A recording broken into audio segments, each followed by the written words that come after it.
আসসালামু আলাইকুম ফেসবুকের সকল বন্ধুরা কেমন আছেন। আজকে আমি একটি বিষয় নিয়ে আলোচনা করব, সেটি হলো আসিল।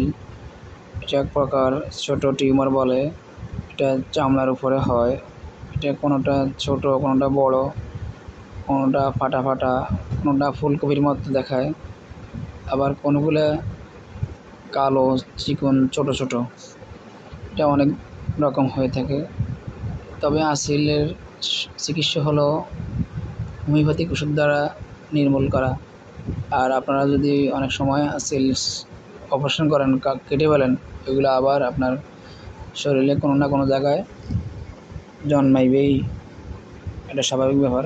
কিন্তু আপনারা যদি হোমিওপ্যাথিক ওষুধের মাধ্যমে, খাওয়ার মাধ্যমে এটা যদি নির্মূল করতে পারেন, তাহলে ইনশাআল্লাহ এটা আর কোনো সময় উঠবে না।